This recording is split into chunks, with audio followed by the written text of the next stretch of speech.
Start. There we go. Okay, there we go. All right. Let's get this started. Testing, testing. Hello, hello, hello.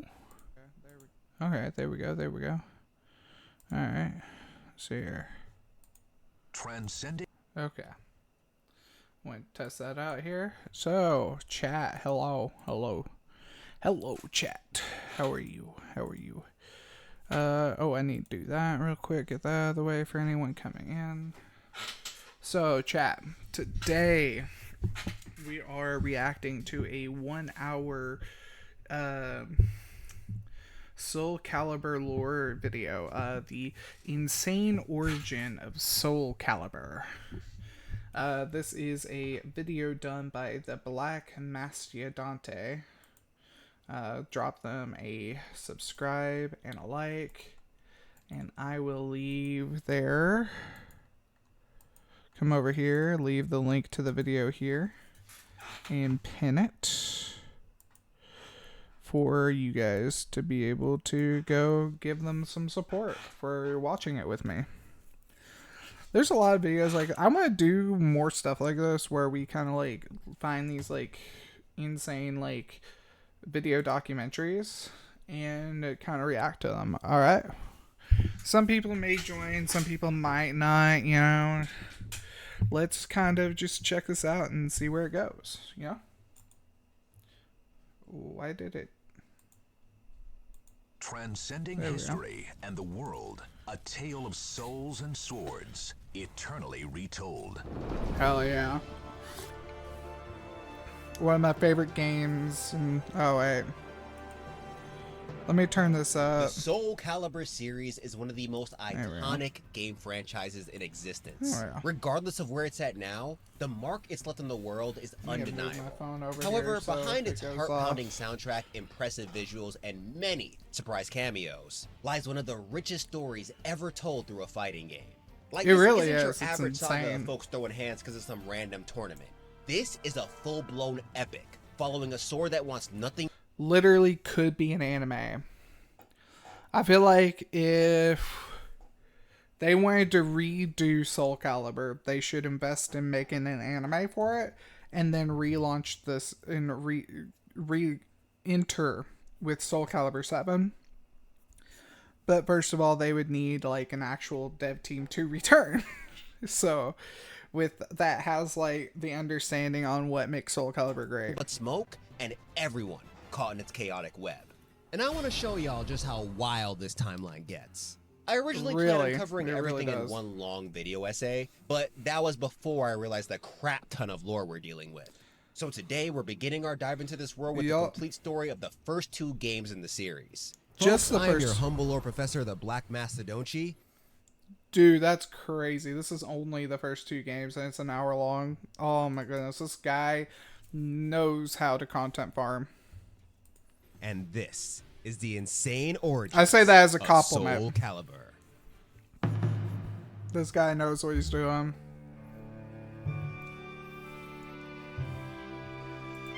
Yeah, let's go. Black Mastodonte. I'm gonna have to check them out. We'll see what they're charging. Is this like the actual opening, or is this? I've never played the first one. I've only played 2, and I played Soul Edge in like an arcade at like my bowling alley, but I never played like actual Soul Calibur one. Namco already shook the world with the first Tekken, but they wanted to test out something different, a weapon-based fighting game. It officially dropped in arcades in 1996 under the name Soul Edge. And though it wasn't the first game of its kind, the team who worked on it went hard to make sure it stood out. For one, this was the first motion capture-based video game to use a passive optical system. This method involves special light-reflecting markers attached to the actor's body. The team could then adjust the sensitivity of their cameras to only capture the markers, using them to track the subject's movements. Really? That's interesting that Soul Calibur was the first one to do that. That's a fun fact I didn't expect. That's crazy. The system is pretty common due to how simple it is compared to other methods. Gameplay-wise, it borrowed a lot from Tekken. However, since it involved weapons, they added more unique features such as a weapon gauge and weapon locks. The former was a meter tied to your weapon's sturdiness. Blocking attacks would deplete it, and once it was gone, the character would lose their weapon and have to fight unarmed for the rest of the round. Now this sounds like a fire mechanic on paper, but everyone's unarmed moveset was the same, so losing your character's weapon was like losing their essence. The latter was a rock, paper, scissors-like clash system, where each player had to match a specific attack button to win. 6. Features aside though, what really set it apart was its focus on world building. Soul Edge was one of the first fighting games to put a strong emphasis on its characters' origins and their reasons. What you saying, Soul Calibur? Soul Calibur's based. It is awesome, and you're in the game. You're in Soul Calibur 6 now. You can't do shit about it.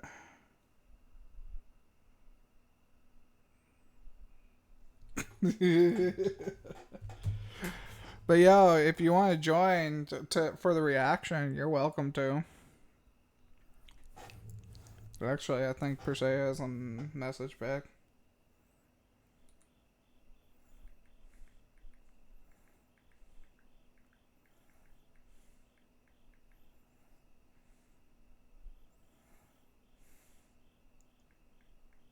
Yeah, Per Se won't be joining.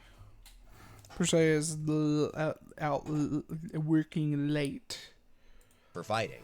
What made this even cooler was that everyone in the roster shared some kind of connection with the titular sword, Soul Edge. And since the Demonic Blade was the focal point of the narrative, this allowed all the characters to feel relevant in some way. After it released in arcades, Soul Edge became a hit. It didn't do as well as Tekken, but it was still the 20th highest grossing arcade game in Japan in 1996. And surprisingly, it did even better over here in the States. However, it wasn't perfect. Fans complain about its high difficulty. I'll react, but the reaction's gonna be gross every time. Why? What's your beef with Soul Calibur? I don't like fighting games. Really? I love fighting games. I grew up with them. But you also play FPS and League of Legends, so I guess the feeling's mutual.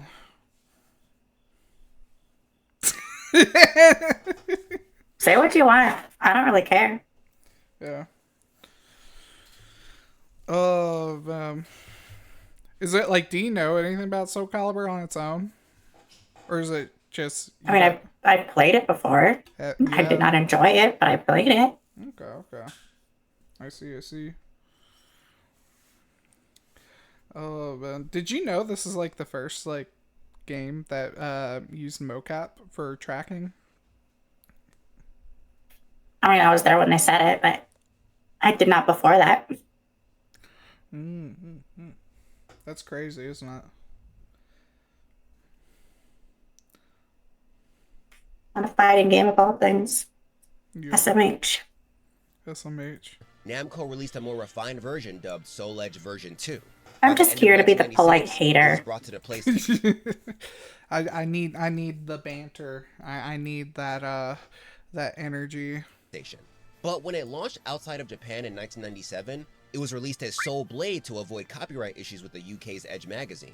Like its arcade. Wait, are you serious? It was released as Soul Blade to. That's crazy. Really? That's crazy. But for a magazine that doesn't even share the whole name. Yeah, no, I mean, to be fair, we've had copyright issues where there was I can't remember what it was. There was a game or something that was the name was had Monster in it, and Monster tried to sue them because they had Monster in their name. I know. I mean, by that logic, Digimon and Pokemon, yeah, no, one of those should have been taken down by now. Yeah, it's I think they did that because they just wanted to avoid issues. Whereas Monster actually caused issues. But I mean, fair. I'm trying so hard. I know Dragon Quest, they changed it to Dragon Warrior Coming to the West so that it was more marketable. Which I don't know how that would make it more marketable. I can see. I mean, I don't see how, but I mean, I see like changing titular elements to fit the regional crowd makes sense. Yeah. I wonder if that's why they decided to call it Soul Calibur instead of Soul Edge. Like, eventually. Like, they settled on Soul Calibur because of that, probably. Although, I didn't even know Edge magazine was a thing. But I think that's because, you know, I was like... When did this come out? When did this game come out? You were 8 years old and haven't heard about edging yet. Unfortunately, I don't think I'm that old. Soul Edge arcade release date. I was 1 year old of 2 days. Like, I was a year and 2 days old. 1 year's plural. 1 year's plural. That's crazy, actually. That was 2 days after my birthday. My first birthday. It's crazy. You wanna know what's cool about my birthday? What?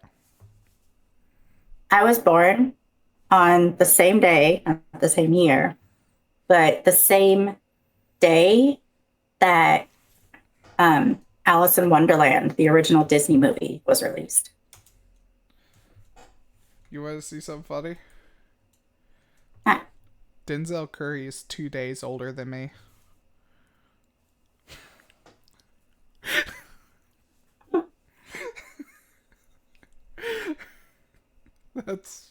That was the funniest celebrity fact I've found.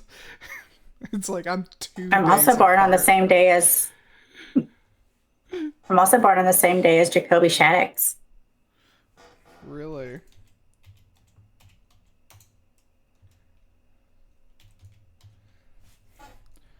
Do you say that as let's see here. So that's your birthday right there. July 28th, yep. Mm-hmm.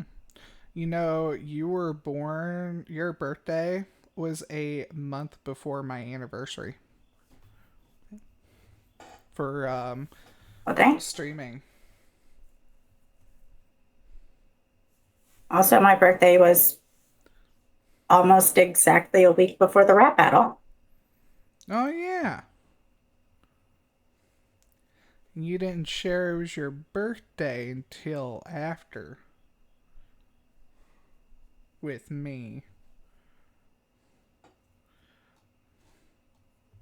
Stinky, smelly. I'm just cool like that. Mm-hmm. Likely story. Will avoid copyright issues with the UK's Edge magazine. Like its arcade counterpart. UK's, that's why I never heard of it. It's UK. Also, I was 1 year old. Also, I was 1 year old.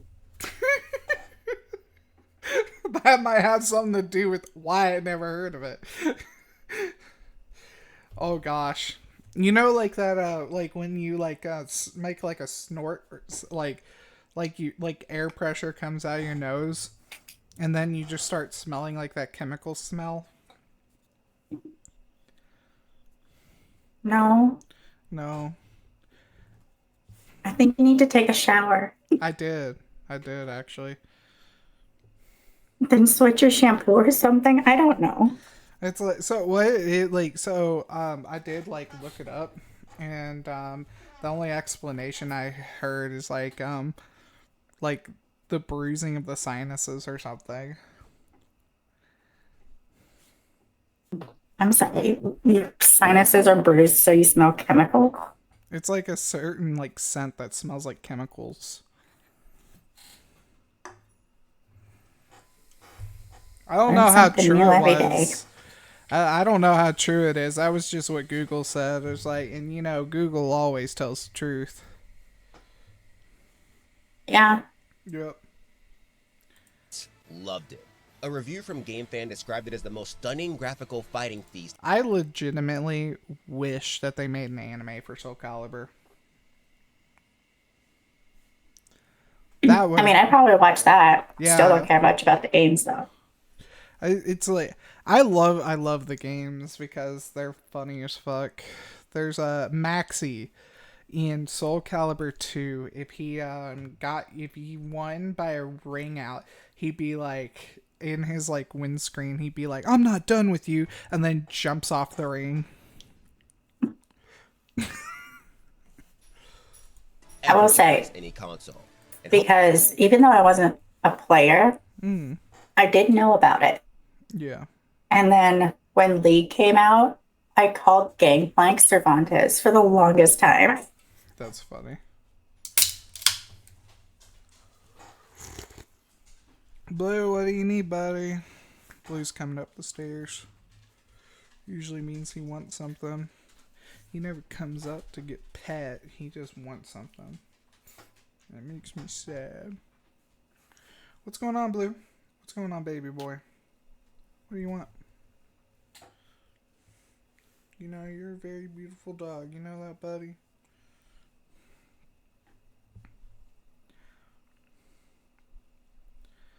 Father, may I have some oats? Father, may I have some oats? That was... where did that meme come from? And how did it keep going and expanding? Like, what? I don't know. I don't care. I love it. It's like, there's like a whole like 1 hour like lore video on like made up on it. It's crazy. Oh, I've listened to it. It's insane. And it just came it out brings of nowhere. Me great joy. It's amazing. For real, for real. Did you know that there's a 1 hour video essay on the history of Spinda? What?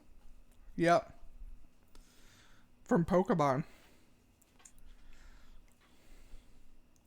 Huh. Yep. I watched it on stream once. It was crazy. Have you seen my Discord status? Uh-oh. SpaghettiOs. Let's see here.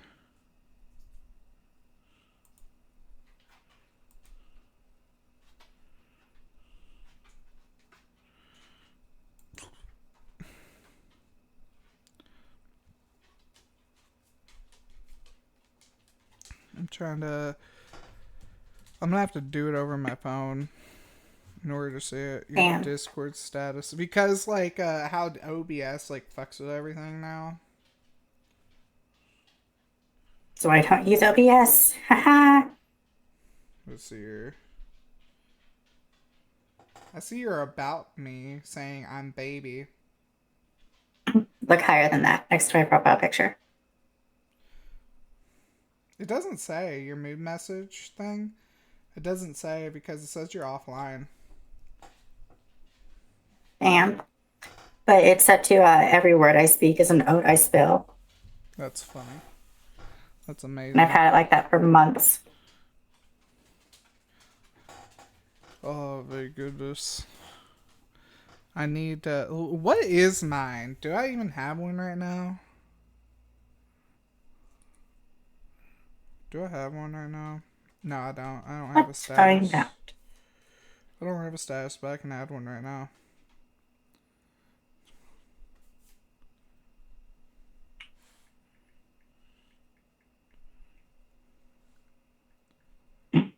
It says, I've been a fan of UK Edge magazine since I was 1 year old.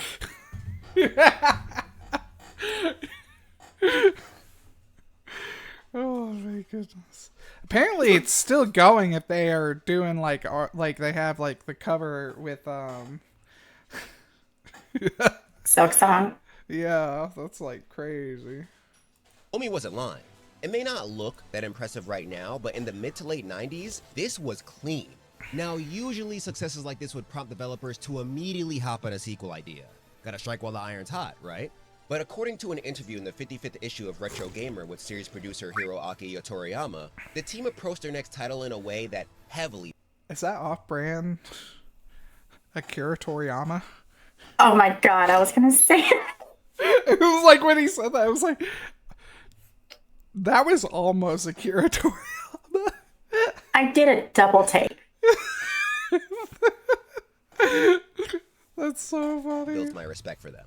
They took a step back and thoroughly considered how they wanted to continue this series. Quote, after our work on Soul Edge, we turned... They really were like, you know, let's rework everything, like the fans say. But I think they kind of did it too much when they came out with 5. Turned our attention toward developing a fighting game that featured normal weapons known the world over, which we moved into quite But naturally. 5 was my favorite From that time one. on, Namco's beat-em-ups were running along 2 lines of production. I know you're the fitting. Tekken line and the Soul Edge line. But we were combining our powers. Damn, he we got had me. mutual technology, Yeah. and we shared our development know-how. As a result of this mutually beneficial alliance, we were able to produce the greatest weapon-based fighting game in the world. They treated this project as a completely new title rather than a Soul Edge 2, so a name change was in order. Thus, Soul Calibur was born. Yeah, baby, Soul Calibur, let's go. Soul Calibur. I I like how you're getting hyped up. I like how you're getting hyped up for the game that you know that the video is about, because it's, you know, in the name. Like, if it was like top 10 video games of all time, and then Soul Calibur shows up and you go, yeah, Soul Calibur, let's go, baby. Yeah, I can expect that. But if you're watching a video titled The Insane Origins of Soul Calibur, and then they go and they show you Soul Calibur, and you're like, yeah, let's go, Soul Calibur, baby. It's like walking into an Albertsons and going, yeah, groceries, baby. I'm gonna do that next time I go into my local Kroger's. Yeah, groceries, baby. Oh my goodness. My God. But yeah, no, it's crazy because this is only like going over the first 2 games, and it's an hour-long video. That's crazy. The name was a portmanteau of Soul from Soul Edge and Excalibur, King Arthur's sword. When it comes to the gameplay, fam, these guys went absolutely off. One of the biggest features this game introduced to the series was the 8-way run system. Soul Blade allowed the player to advance, retreat, jump, duck, and sidestep. This system revolutionized that by allowing players to move freely in all directions, adding a whole new layer to footsies. In the Retro Gamer interview, Toriyama stated that this came from various When I play footsies, I play to win.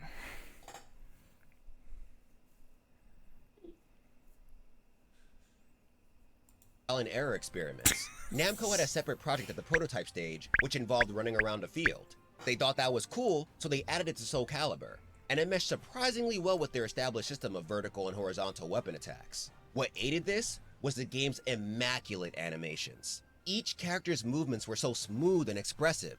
It almost felt like the game served as a showcase of different weapon-based fighting styles. But just like your brain, Leafy.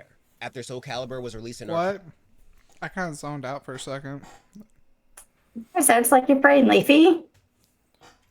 Remain in the So desert. smooth and expressive. Smooth and expressive. You know, those are 2 things that don't usually go together. You know, are you a fan of Grim Adventures with Billy and Mandy? Of course. Billy's my soul animal. Look at me, I'm a kitty cat. I wear a bowl of peanuts for a hat. If I eat them all, I will get fat. Blah, blah, blah, I'm a kitty cat. Oh my goodness. I can't believe you did the milkshakes song. It lives rent free in my head. I feel that. You know what lives rent free in my head? Tangelos. During the clowns, Just like the fruit. Yeah, during the clown scare, I went to the grocery store to see if I could buy any Tangelos to put in my backpack. And unfortunately, I had to settle for tangerines.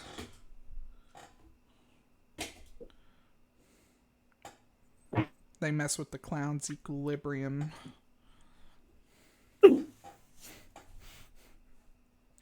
I guess I could have gotten Tupperware too. In 1998, they immediately got to work on the Dreamcast port. And fam, they went off again. No, not Tupperware. Toriyama stated that they didn't want to cut any corners. Soul Calibur on Dreamcast wasn't just going to be a port. It was going to be a better version of the arcade game. New modes were added. I like how everybody's trying to figure out how to combat clowns, and no one thought of a gun. Even further. What made this even crazier was that... Well, what you don't know is that clowns are bulletproof.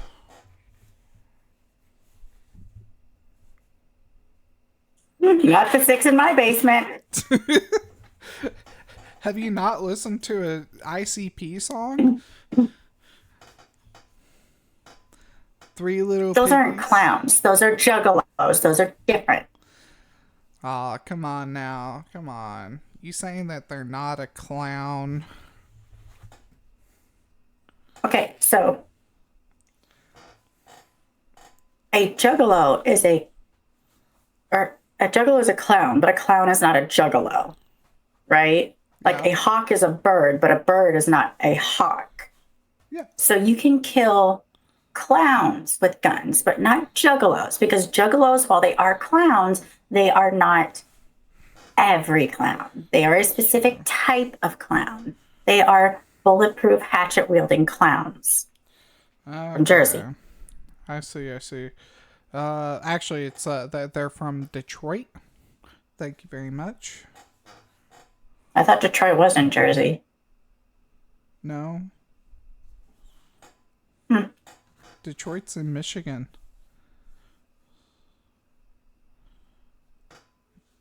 I thought Michigan was in Kansas.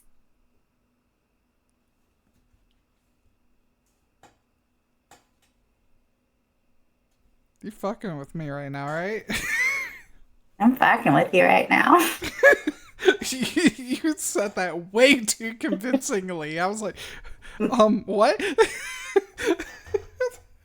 Baby, I am an actress. Are you now? If I'm not convincing, then I'm just bad at my job. Are you? Yeah, I mean... Name every movie ever. 42. Damn, she got me. Also, as of the amendment to the Constitution in 1942, guns can no longer kill people. So everyone's allowed to have a gun and they can shoot wherever they want because everybody's bulletproof now. Swords, on the other hand, we got banned swords.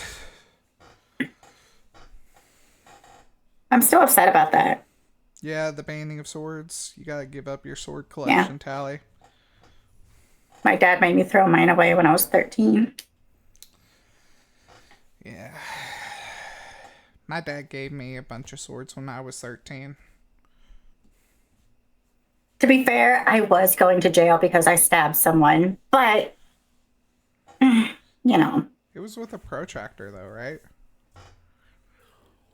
Oh, no. Kunai. Oh, you were a Naruto girl. Ironically, only for that small period of time. Really?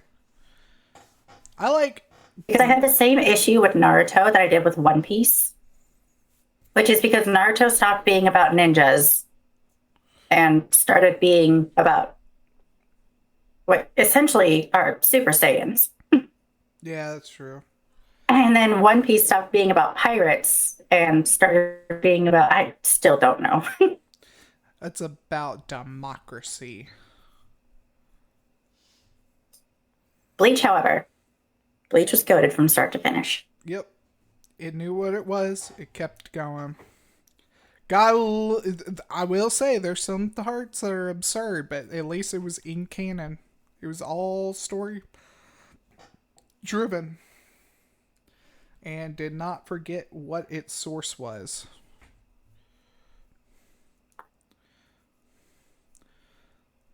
And the art style is just... Kubo's just goated.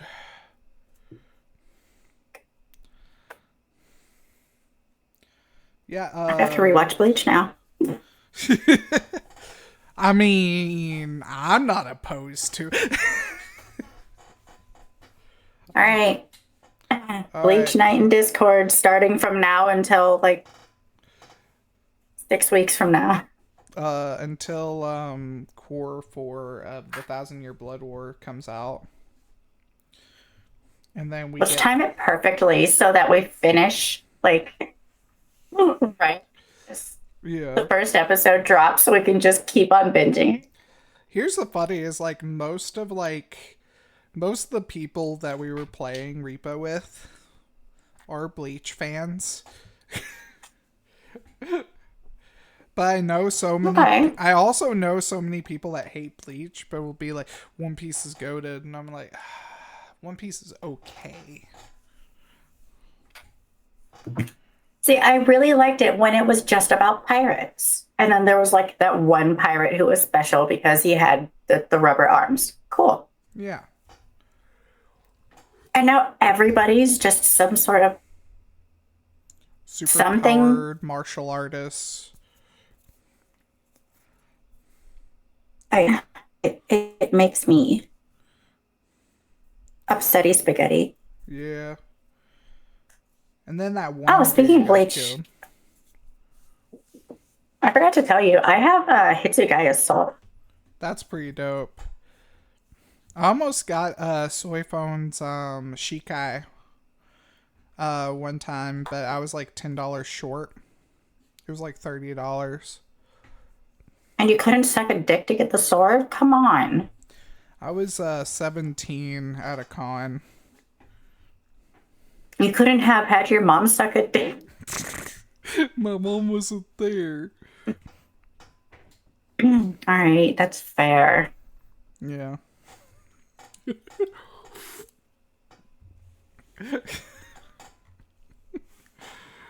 Oh, man. Mom, no. I want this. Go blow that guy.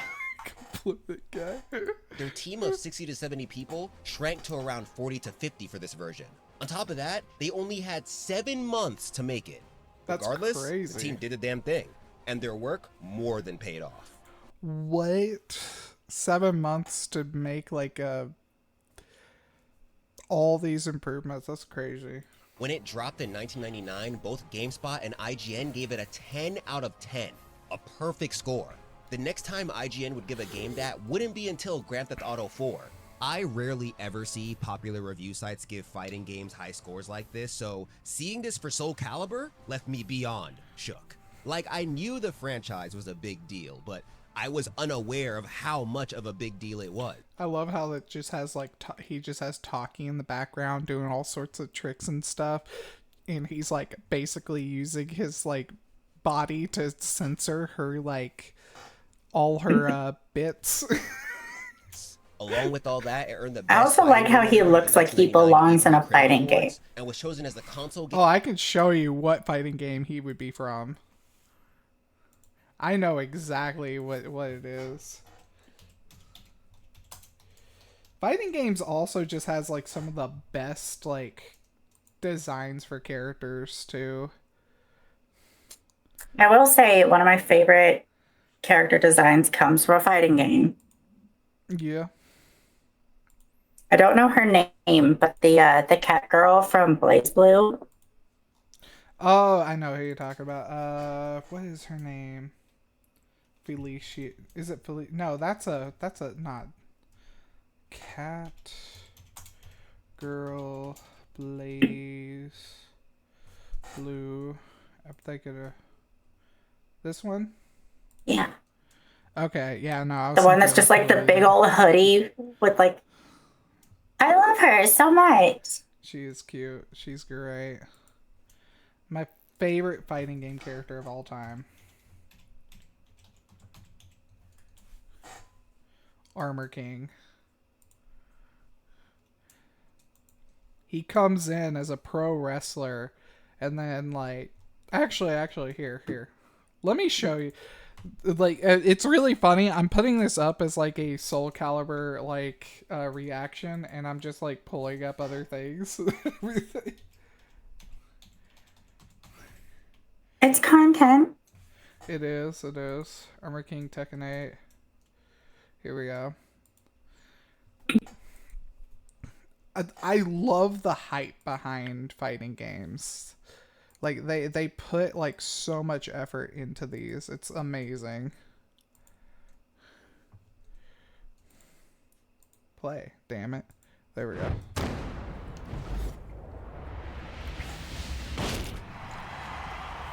Like just so much effort into this. I already hate this game. You want to know why? Why?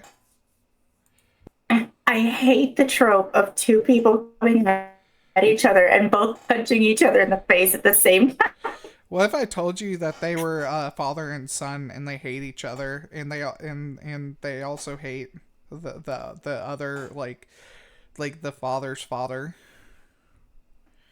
And they all are like trying to kill each other. Like the actual like, I would say that is very anime of them. I wish them the best. Like they're like in almost every other game they're like throwing each other off a cliff or into a volcano.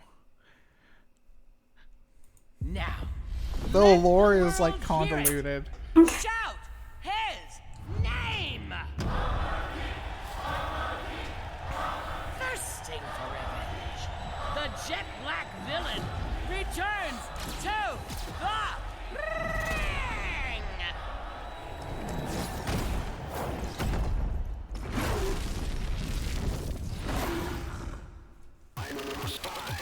Get ready for the next battle. Dark Supernova is an insane nickname to give a character. New challenger. Mama, Hang. Like as a child, this is my favorite character.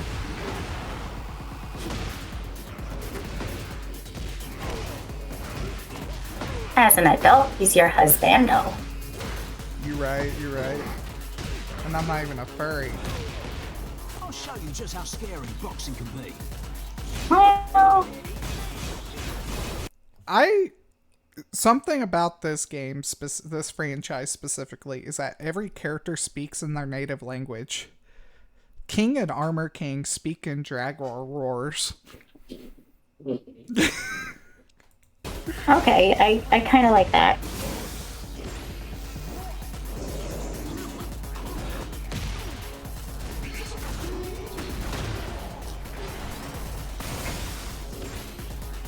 Another fun fact, Yoshimitsu of Tekken is connected to Soul Calibur's Yoshimitsu. Huh.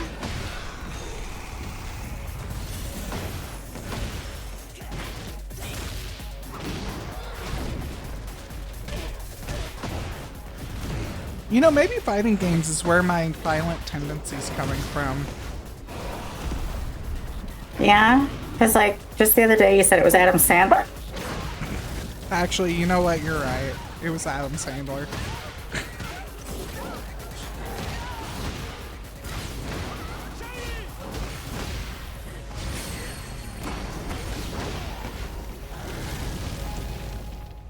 Here we go. You get to see some epic dialogue.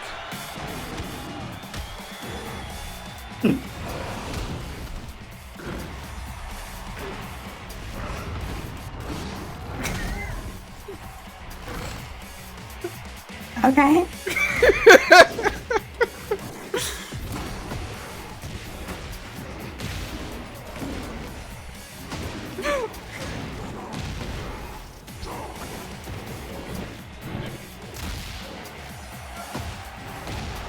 gosh dang, I fucking love Armor King. I'm not the biggest wrestling fan, but I absolutely love a grappler in fighting games. They could do the craziest fucking shit.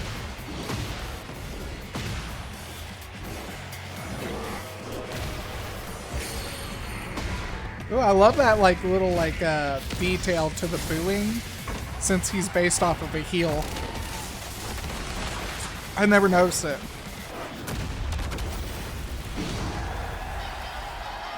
By the way, they did not need to do this.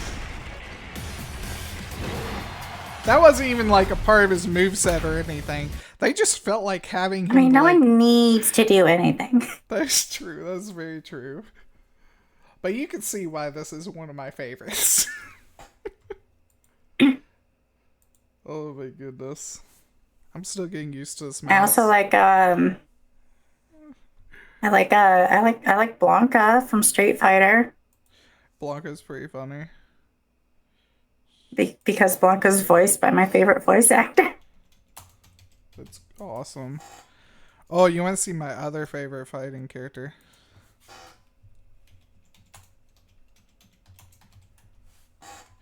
I forgot. So actually, my other favorite fighting character actually comes from this. So let's see here.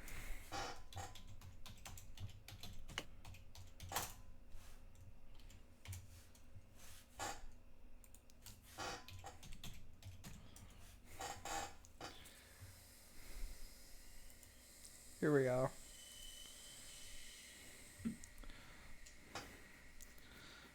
Hope you enjoy. Oh, that's unreal. It's so unreal. Soul Calibur, okay. Oh, Voldo? Yeah. The humpy man? He's wild and crazy. I love him.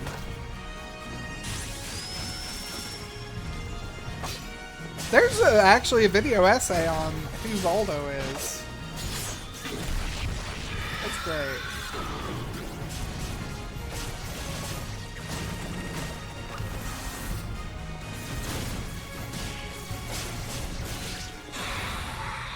Voldo's awesome. I love Voldo.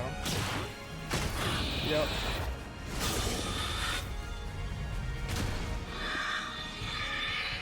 I feel like you'd like Ivy. Whip Girl. Yeah.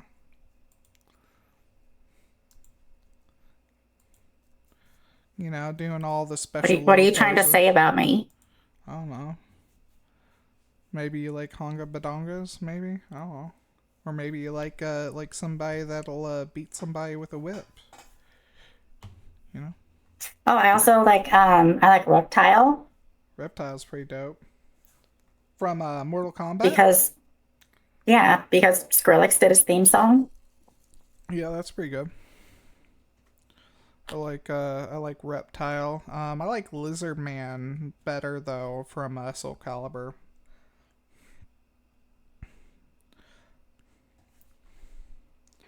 I just like kind of how Like, more realistic he is.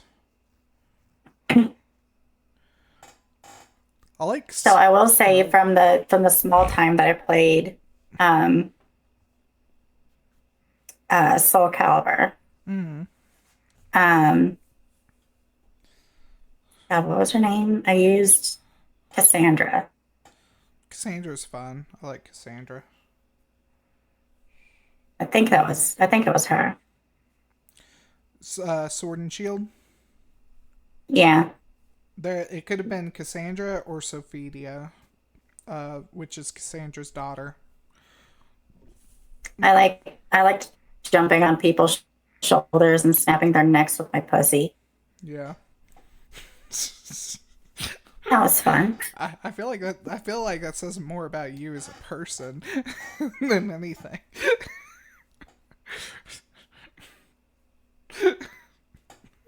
What are you talking about? I feel like that's just something you just want to do.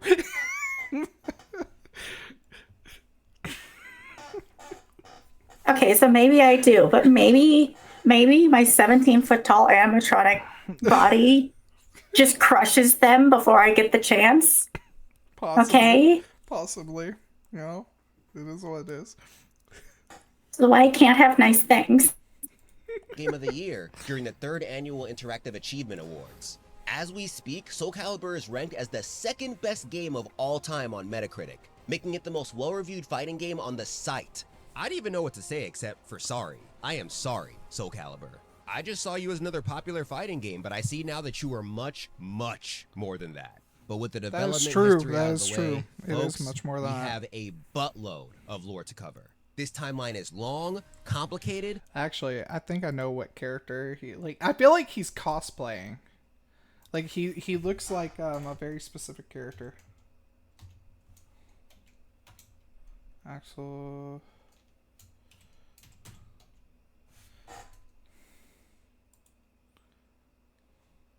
This is who I thought he was like. He reminded me of, but now that I like pulled him up, he looks nothing like him. But I see like similarities still. I think he's an Axel main in Guilty Gear. That's what I'm saying. And you already know I'm going to be talking He about plays every Guilty single Gear. That's what I'm character, saying. 'cause I love playing He definitely life plays on Guilty hard Gear. mode. So sit back and relax as I spend the next chapter explaining I like the everything style, though. that happened before Soul Edge. I wish Now, I had before we hair like begin, that. I wanna make 3 Unfortunately, things I'm clear. balding. One, the Soul Calibur universe is based on ours. As you'll soon see, many historical Maybe events that he's actually doing happened to shape how the Ryu. story moves. So be prepared for some real life lore to help. He's got the bandana, got like a white vest looking thing going on. Titular demonic sword. I see what you're I'll be saying. calling I the see game what you're Soul saying. Blade from now on. And 3, I'm sure I'm gonna get a lot of questions about where my info's coming from. So outside of the video games, this is my main source: the new Legends of Project Soul book. It contains That a is so much light on there. bunch Oh, of art, there we developer go. interviews, and lore from the series. This is from 5. I had this Hold book. on. He was like, hold on, let me turn on light mode real quick. Much of what I'm about to cover in this So this here is from 5, and I owned this. It came with the special edition, which, by the way, it was fucking bullshit. That only came with an art book. chapter is derived from the timeline chart at the beginning of it. Yep. Now, let's get to this lore. Like the franchise, this timeline begins with the Soul Edge. Long ago, in a time before recorded history, a nameless blacksmith went off in the forge for absolutely no reason. What he created was a blade like no other. Initially, it seemed like your average two-handed sword. Nothing crazy. However, after being used in countless battles and bathing in the blood of countless Hero victims, King, it Albo. somehow gained sentience and developed a love for violence. Eventually, it acquired the ability to devour the souls of the people it killed. It craved them so much that anyone unlucky enough to wield it was possessed and used as his puppet to collect more. It even Yep. learned to read the soul of its user to morph into the weapon that best suited them. Wild ain't even the word. The demonic sword became known as the Soul Edge, and of course, because humanity loves violence, everybody wanted it. So war overtook I was the gonna land. play Power That is World until with one Kitten man with the soul earlier. strong enough to conquer it appeared. But Enter Algol. Power a World character just who doesn't didn't wanna make his work official half the debut time until for Soul me. Calibur 4. I love it. With the Soul Edge by his side, he fought to unify the war torn I do world. love Power World. On multiple occasions, it tried Do to what? corrupt him to thwart his efforts. I said I do love Power World. I do too. I just want it to work. But I only like playing in servers with friends. Playing on my own is kind of iffy. But because he was born with, quote, the soul of a king, it failed every time. Dude was just built different. His exploits earned him the title of Hero King, and soon enough he ended the wars that plagued the planet. In honor of this achievement, he built a large structure he called the Tower of Glory, and enshrined the Soul Edge there. But the peace he fought for didn't last for long. Of all people, the hero's own son grew jealous of his power, and Soul Edge loves playing on people's negative emotions. So it was like, Yo, kid, you really gonna let your dad be the hero? He's old, you're young, so steal me. And show me the He's old. He's and old. the poor idiot did just that. Once he grabbed the sword, it was over. His soul was taken, and Soul Edge is about to use him to calm on more souls. With no hope of saving him, Algol was forced to do the unthinkable. He killed his own son in the same tower he built. for That's achieving what that peace. was. The irony is just wow. But he couldn't stop there. In the biggest dick move imaginable, the sword vanished after the battle. The weapon he brought home basically killed his son and just left to ruin someone else's life. Yep. I'm surprised dude didn't crash out. Just like my Luckily, the ex. skirmish caused a piece of the blade to break off. He knew the part of it that disappeared would Just find a like way to my restore ex. itself and return someday. So he took the fragment and hit up his wisest sage. Their We plan, have so much in purify common. the fragment using Algo's heroic soul to make a weapon worthy of combating the Soul Edge. The ritual took place in the Tower of Glory, and it was so powerful that it destroyed the structure. All that was left was the king's lifeless body and a sword resembling the very one they wanted to counter. So they failed. But why? Well, the ritual relied on Algo's soul to be the good that purified the Soul Edge's evil. However, the Hero King was a warrior at heart. He craved power and strived to be the strongest. That wasn't necessarily bad, but it wasn't righteous either. Sprinkle that shonen-ass energy with a pinch of vengeance, and you get a sword that's more dangerous than Soul Edge. The sage peeped and quickly realized how bad they screwed up. So he tried a new plan. He gathered 2 sacred artifacts that were considered to be worthy of the gods. Kali Yuga, a red rod capable of absorbing and boosting energy, whether good or evil, and Dvapara Yuga, a blue stone mirror with the power to purify evil. The rod would strengthen the sword while the mirror would keep its violent aura in check. They called this new weapon Soul Calibur. But it still wasn't quite ready yet. It needed to be stronger, so the sage left his most trusted allies to guard it with their lives. They took it into hiding, and over time, it grew into a weapon capable of battling its dark counterpart. Whenever Soul Edge appeared, the Guardians of the Spirit Sword would entrust Soul Calibur to a worthy hero to stop it. However, they had one crucial rule that always had to be followed. Someone could only wield Soul Calibur once. Due to its relation to Soul Edge, giving it a permanent vessel would be pretty dangerous. But sadly, even though Soul Calibur continued to fight the good fight, the Demon Blade's influence remained strong. In 3000 BC, a pharaoh who worshipped it caused a catastrophe so disastrous that it was recorded within Egyptian ruins. About 2,000 years later, the cult known as Man, it's crazy. It made it all the way to Egypt. Imagine going Sounds to like they Egypt. got chipped. Eagle Sestimus was Damn. established. And though they don't seem to care about Soul Edge yet, guess who they Look at these goofy ass. You know what these? You know what they look like? They kind of look like the professors in Gundam Wing. That To one. me, they remind me of like Full Metal Alchemist enemies. Yeah, like they're kind of like over the top. And then this guy here looks like he's from like fucking Astro Boy or some shit. Yeah, yeah. That's so funny. praised as their one true savior, the Greek god of war, Ares. Soul Edge was bad enough. This world does not need the menaces of the Greek pantheon, too. The cult referred to him as Palgaia and taught his followers that the cycle of destruction was inevitable. They committed to doing violent acts in order to bring about their god's most destructive event, the Great Cleansing. With that, the cycle What of the destruction fuck? continued, with Soul Edge constantly falling into the hands of reckless individuals. Eventually, in about 500 AD, a Saxon king obtained it and started a war, probably because the damn sword was hungry. Fortunately, a mysterious woman granted a Breton king 3 sacred artifacts to stop him. Kali Yuga, Bratton? Dvapara This is Britain. He said Bratton. mysterious woman granted a Breton king 3 sacred artifacts to stop him. Kali Yuga, Dvapara Yuga, and Krita Yuga, an alternate Krita name given Yuga. to Soul Calibur. With them, he managed to defeat the Saxon king, but the treasures went missing afterward. Now, I'm sure you're wondering why they changed Soul Calibur's name to this. I was confused too, but it all makes sense when you look at Hindu cosmology. In it, time is described as continuous cycles of creation and destruction. The term Mahayuga is a unit of time that consists of 4.32 million years. And What? each Mahayuga is made up of 4 yugas, or eras. The different What? yugas have specific names and progressively get shorter. First, there's the Satya Yuga, or Krita Yuga, the age of perfection and peak righteousness. These are Wait, these are real words? What? Maybe?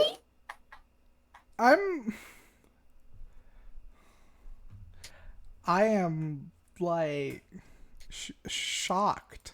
Then, as time passes and society degenerates, we transition into the Treta Yuga, followed by the Dwapara Yuga, and finally, Kali Yuga, the period where everything ends and a new cycle begins. So, since Soul Calibur is meant to be the symbol of good that destroys Soul Edge, it makes sense that it's given the name of the Flawless period. And since the Sacred Rod is able to absorb and amplify good and bad energy, it makes even more sense that it was given the name of the peak degeneracy era. Anyway, let's move on to 800 AD. An elderly man hailing from the Himalayas finds the 3 sacred Yuga treasures. Oh, it's the Edge Little Master. is known about him, but it's said that he used to be... He's labeled as the Edge Master. He edges so well. No one edges like him. How do you feel about the Edge Master? I prefer UK Edge more. I feel you. Algo's rival, so he's seen some shit. He's absorbed enough evil energy to make any normal man go insane. But he somehow found a way to conquer it by fighting evil energy with evil energy. The new Legends of Project Soul book states that he does this by, quote, knowingly tipping the scales of good and evil to the side of evil. Not sure what that means, but go off, sir.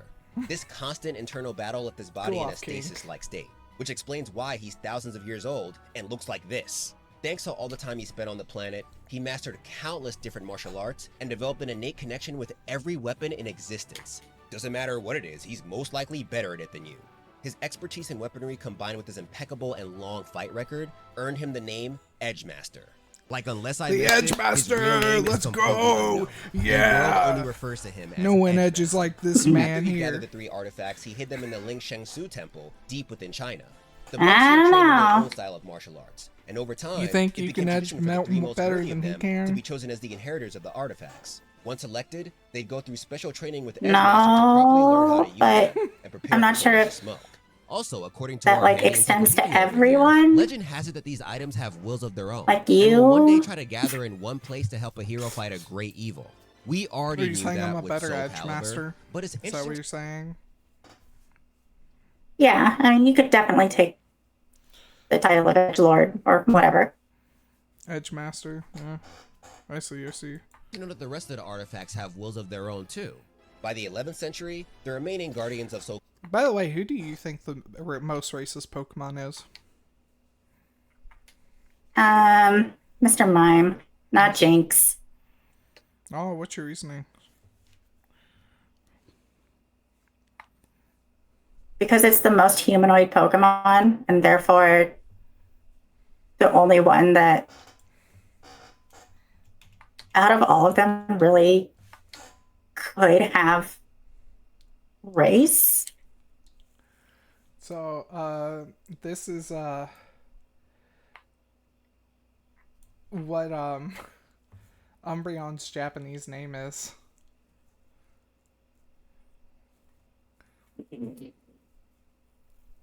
Okay. But the reason why we said Registeel.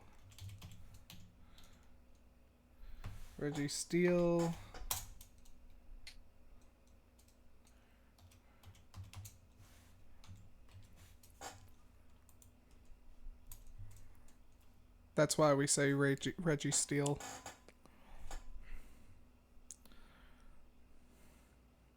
I see. Someone pointed out Tinkaton. Tinkaton only kills Corviknights. There's plenty of other, like, steel type types. But just Corviknight. It only hunts down Corviknight. It's for sport, too. And they use the metal from Corviknight to make their hammers bigger. As, like, a trophy. Soul Calibur migrated Me too, to the thanks. forest. They kept the story of the spirit sword alive, but since it was tucked away somewhere safe, they began searching for their actual purpose in life. Poor guys had one job and don't know what to do with themselves now that it's gone. More centuries go by, and things remain as calm as they can be, until the Black Death hits in the 1300s. In real history, this was a bubonic plague pandemic that ravaged much of Eurasia and parts of North Africa in the mid-14th century. With an estimated death toll that surpasses 50 million, it is one of the deadliest pandemics to hit this planet. So in the Soul Cal world, you already know Soul Edge was having a feast. From the ashes of this tragedy came countless orphans. They needed money, so many turned to a life of crime. This became the basis for the Bird of Passage organization. And folks, this brings us to our final multi-century time skip, as the next point when things pop off is within the 1500s, when the events of Soul Blade and the majority of the series actually occur. So let's get into the stories of the many characters whose lives were uprooted by this soul-eating sword. Let's go! Soul Calibur! Honest gaming history. What's going on, fam? Just wanted to pause for this quick intermission, give you guys a little break with the lore. I know we've been going over a lot of stuff, but while I have you here, thank you so much for watching the video, getting this far. You know, I feel like the Mega Man series was like really eye-opening for me as a creator, and we're in the 16th century. At this point, Soul Edge is basically the One Piece. It's known worldwide, and everyone's trying to get it to be king Sorry, of the world. buddy, but I'm Some skipping see it as your the weapon of ads. mass destruction that it is. However, there are those who view it as a sword of salvation. With it, they can stop the wars around the planet, just like the Hero King. But we'll get to Soul Edge in a bit. Right now, we're going to talk about the fried pirate who chicken will would become be its next awesome owner, right now. Cervantes de Leon. Hailing from Spain, Ooh, Cervantes would be was awesome right now. guy. That's His true. father, Pizza, Philip de fried Leon, chicken, was a privateer who was straight up wings, sent to steal from unsuspecting sailors for the Spanish steak. king. One day in 1525, he sailed near an English ship with Yeah. intentions of robbing them, Man. but it All ended of up them. being a warship. I'd He eat found Possibly it at once. and was blown to bits. Same. Cervantes was devastated by this. He thought, damn, if that's what happens when sailors pledge allegiance to Spain, then fuck them. So he becomes a pirate out of spite. On his ship, the Adrian, he spends 1525 terrorizing the Atlantic Ocean. And apparently, according to the new legends of Project Soul, he refined his fighting style thanks to the English explorer Sir Francis Drake. His escapades earned him quite the reputation. Soon enough, the Italian weapons dealer known as Verci hears word about him. Now this guy loves his weapons. Due to his dealings with the Spanish army, they call him the Merchant of Death. Stories about Soul Edge got him interested in adding it to his prestigious collection. So he hires Cervantes to search for it. After years of silence, it finally pops up in 1553. It appears in a secret auction, and surprisingly, no one involved even knows it's Soul Edge. An English dealer with the last name Adams ends up winning it. But unfortunately for him, Cervantes finds out not long after. He's not sure if Mr. Adams has the sword, but the tip said that he had expensive cargo, so at the very least, robbing him can fill his pockets. With that, he attacks the Adams family ship, killing everyone except for Mr. Adams' son. I can't believe that he attacked the Addams family. He was not a fan of Wednesday. I was about to say, I don't remember that episode of Wednesday. Nathaniel William Adams. We'll get to him in a Wild bit. As for crossover Cervantes, he episode. finds the sword and turns it into a soul-seeking puppet. It's not the That crossover sucks. we wanted. It's the It one we also needed. morphs into two short For swords to real? complement his fighting style. So now we have two demonic blades to worry about. He returns to his ship and slaughters his whole crew. Then he goes back to being the menace of the Atlantic. But this time he's after souls rather than booty. Meanwhile, Verci decides to take the Soul Edge search into his own hands, since Cervantes basically went AWOL. In 1554, he initiates an expedition with his right-hand man, Valdo. Now, before getting into the Soul my boy Cal Valdo. timeline, I expected this dude to be the freakiest freak of all freaks. My intro to this series was with Soul Calibur 2. I first played it in the early 2000s and I had very little experience with fighting Same. games. So imagine how shook I was when I saw this lethal contortionist gunning at me like... But no, contrary to my first impression, this man Valdo is actually one of the biggest ride or dies in the franchise. He just gets hit with terrible circumstances. See, while everything was going down, the Italian wars were ravaging Europe. This was a real set of conflicts that took place between 1494 and 1559. It involved many superpowers in Europe, primarily France and Spain, fighting over control of the Italian peninsula. In the Soul Cal world, these wars screw over Verci big time. His place is one of the first to get pillaged, so he abandons the Soul Edge expedition to protect what's left of his riches. He takes them to an island off the coast of Sicily, and with the help of Valdo, built a big-ass moat that'll serve as his tomb and vault. They call it the Money Pit. After Verci's death, Valdo remains as the sole guardian of the place. Also, fun fact, by using a cheat device, you could play as Verci in Soul Blade, but his name was Belty instead. Back to Cervantes, he continues his killing spree until That's 1558, when he hits a port town in Spain. There, he massacres a place to nom nom on more souls, but then he does something strange. Until this point, Soul Edge was cool with just eating souls, but a wild idea dawned on it. What if it had an offspring? What if it could get Cervantes to give it a baby with this cursed energy running through their veins? So under its influence, the pirate goes to the Blacktail Inn, which is in the town he attacked, and sleeps with the owner's daughter. Hell Fucking yeah. diabolical. Oh yeah. After impregnating a complete stranger, he lies low for a bit. He was Stories such about a his antics. badass He got laid. Somehow begins to dissipate. Not like he ravaged the Atlantic for years. But this gives us a perfect chance to talk about the rest of the roster. Ooh, self-burn. Those are rare. With our boy Nathaniel. Not around here, baby. He was given that nickname as a kid because of his unusual strength. After Cervantes self-deprivation killed his family, is common in these New parts. World with amnesia. He learns to live off the land like the Native Americans. But when he attempts to join one of their tribes, they deny him out of fear. For one, at this point in history, Christopher Columbus already discovered this place, and we all know how that went. So seeing another dude from Europe must have been terrifying. And two, this man Rock is huge. The folks over here call him the White Giant. Luckily for him, one orphan named Bangu takes a liking to him. They grow close and basically become like father and son. Meanwhile, over in Germany, a father-son relationship is about to break. Meet Siegfried Stauffen, son of Frederick and Margaret Stauffen. His father was a knight for the Holy Roman Empire, so for the first 15 years of his life, Pops taught him the way of the sword.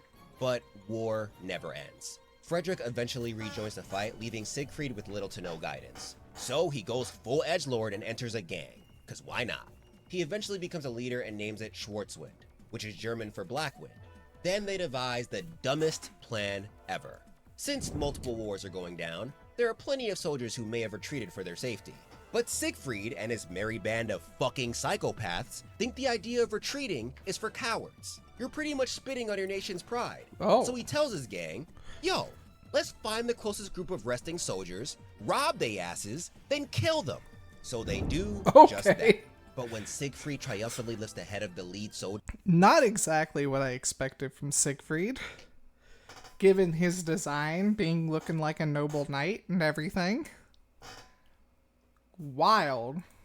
He peeps is his goddamn... Nothing noble about it. Now, when I first read this, I felt bad for the guy. You know, killing your dad by accident? Crazy. But writing things out always gives you a clearer perspective. And not gonna lie, homie deserved this. They just saw a group of soldiers, assumed they had abandoned the war, and attacked them. They could have just been recuperating from the smoke. How you gonna talk about upholding national pride, then proceed to kill soldiers who fought for your country? Shit don't make sense. So Siegfried loses it and runs into the forest. Then after hearing rumors about Soul Edge, he convinces himself that it was his father's murderer. Yeah, our boy's gone. So off to find the Soul Edge he goes. Crazy. Now let's move to Athens to talk about someone with a less depressing backstory. Enter Sophitia Alexandra. She's just a simple girl who prays to the Greek goddess of wisdom Athena and works in her family's bakery. But the Greek god of the forge, Hephaestus, has other plans. There's a lot of layers to that.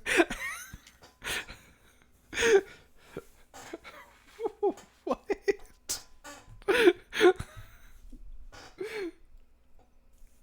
I'm sorry, but that's just a wild, like, amount of words just put together.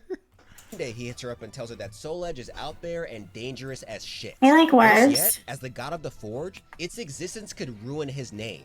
So he chooses her to be one of his 24 warriors to destroy it. He selected 24 because there are 24 letters in the Greek alphabet. But get this, he purposely didn't tell any of the chosen about the others because he wanted each one to feel like they were the protagonist. I get what you're trying to do here, Hephaestus, but imagine how much more could have been done if you just had them work together to jump Soul Edge. This thing's been around for thousands of years, and I can tell you right now, none of the chosen have Soul Calibur. So sending these guys off to go toe-to-toe with Soul Edge is pretty much sending them to their deaths. Anyway, Sophitia is confused about the god's request because she's just a baker's daughter. But Hephaestus grants her the powerful Omega Sword and tells her she's got this. So she too goes on a quest to find Soul Edge. Wait a minute. She had no, wait, did they just grab a random girl that was local and give her like weapons and say, go fight? Most of the time, yeah. That's crazy. Now we can finally move to East Asia, where a ton of shit is popping off. Let's start with the introduction of the Manji and Fuma clans. The former is the tribe of ninjas that protect a completely different cursed blade dubbed Meki Maru. The strongest member in its ranks is Yoshimitsu, who doesn't make his official debut until Soul Calibur. The Fuma are also a clan of ninjas. However, they specialize in slaying unearthly creatures like demons, evil spirits, and so on. One day, Toki, the clan's leader, found an orphaned girl and taught her their ways. He named her Taki. and she quickly became a prodigy at mystic and ninja arts. She was also taught how to She was also every guy who played this game's wet dream. forge weapons and armor perfect for hunting evil creatures. You would know. Eventually, she made her own mystic blade, dubbed Reki Maru. Once she proved her mettle, she was sent on solo missions to slay the many supernatural threats that lurked in Japan. Now let's go back to Toki. Though he and his ninjas fight for a noble cause, he unfortunately suffers from the biggest weakness of all strong leaders like him, that goddamn thirst for strength.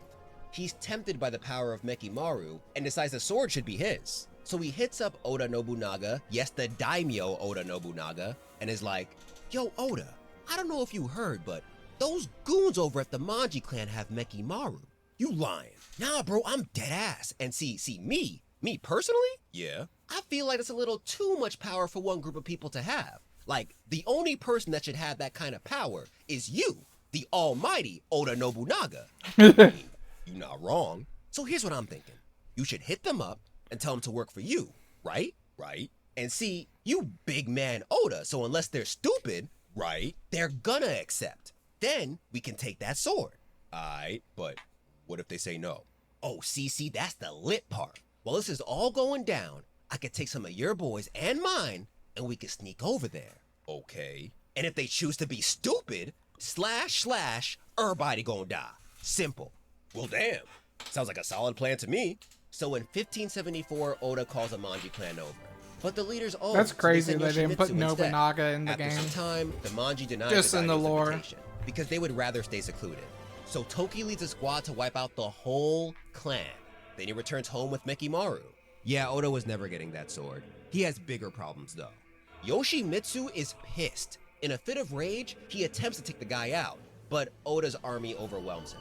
He escapes, but not before losing one of his arms. However, this injury pales in comparison to the fury he feels over the loss of his family.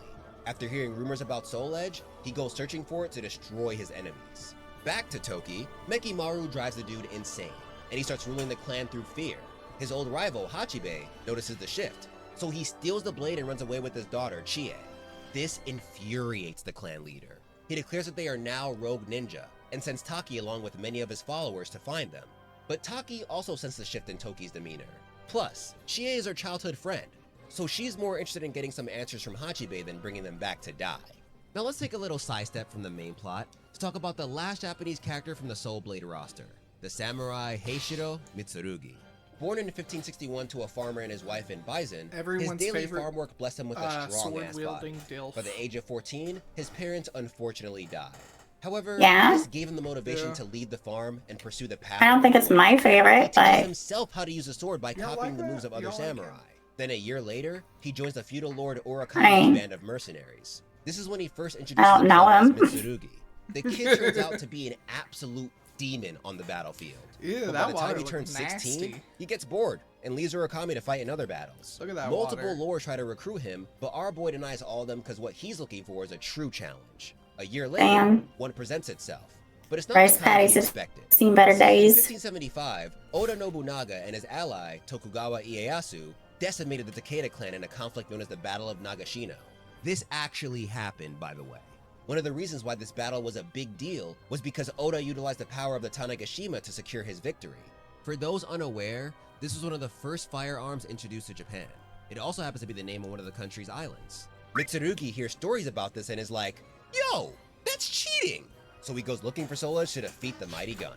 Now let's That's move to the hilarious, Empire, actually. the last imperial dynasty of China.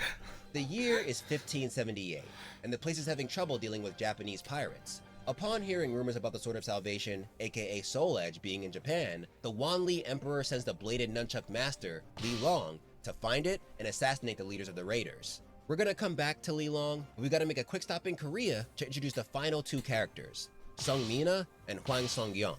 Sung Mina is the daughter of Sung Han Myung, a talented martial arts master in He charge looks of like the he's Sung from Do-gen. Mortal Kombat. There he trains multiple young hopefuls wishing to become protectors of their Deception. homeland. The girl grew to love weapons and became skilled at a bunch of them. She even outmatched her father when it came to the Waldo. However, he didn't want her to become a warrior. He would rather she settle down and get married, preferably with his best student, Hwang Sung-young. Little did he know that she was already married to the smoke. Soon enough, Damn. I love how Damn. I love how that dude, he looks like he's from Arcalad. I forgot. Do you know anything about Arcalad? Not really.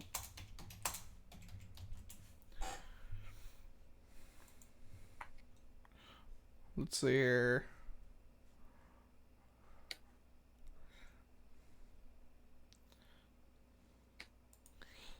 Look at these guys. Yeah, I see it. Yeah. But yeah, no, he just kind of looks like he's from here. I need to play the original. I watched the anime that they made for the first,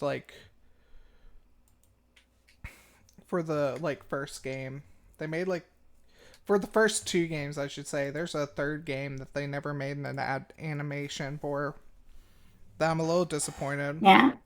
That does make me want to play the games because it was a crazy story. Japanese raiders become a problem for Korea too. So a Coast Guard is formed and led by Naval Admiral Yi Sun-sin. By the way, this guy was a real person who actually did secure multiple victories against Japanese invaders. Sungmina tries to join the army, but she gets denied because she's a girl. And, well, we're in the 16th century. Mulan After moment. overhearing a conversation with Hwang and her dad about Soul Edge, she decides she'll prove her worth by just finding it herself. So she packs her things and leaves. Meanwhile, Hwang is sent on a special mission by Yi Sun-sin to find it too. With that, we have all our pieces for the puzzle that is Soul Blade. Now let's start putting shit together. Remember Li Long's assassination / Soul Edge retrieval mission? Well, he doesn't really care about the sword. When he hits Japan, he puts all of his focus on the assassination part. But the guy gets a little too ahead of himself and assumes he can take down some feudal lords on the way.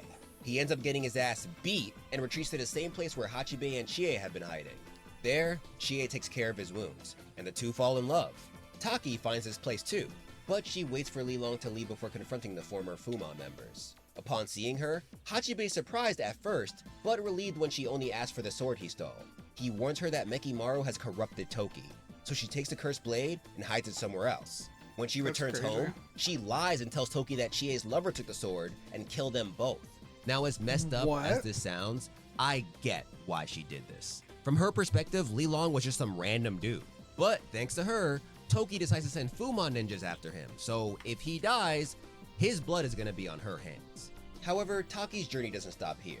After hearing rumors about Soul Edge, she presumes that it's the source of all the evil, so she heads back out to find and destroy it. Eventually, one of the other Fuma ninjas encounters Hachibe and Chie, and attacks the two. Li Long returns to find Hachibe severely wounded, and Chie dead. She's not really dead though. Fueled by vengeance, Li Long goes looking for the person who did this. Gosh dang, there's Folks a who lot of witness the names fight in here tell him that's they think just the attacker not was a in the well-known actual swordsman game. named Tsurugi, so he becomes his target. This is But in crazy. the middle of That's the what search, lore he hears is. that the man is looking for Soul Edge, so the sword becomes his target.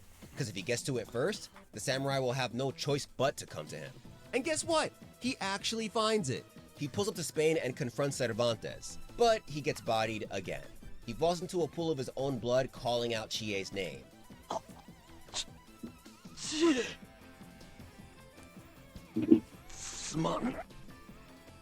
Damn. And in that exact moment, she wakes up in a monastery in Honshu. She hears word about what Li Long was up to and waits for him to return to her. Also, it turns out that she's pregnant with this kid. Meanwhile, in the money pit, Baldo is still here guarding the place. But his years spent in solitude drove him mad.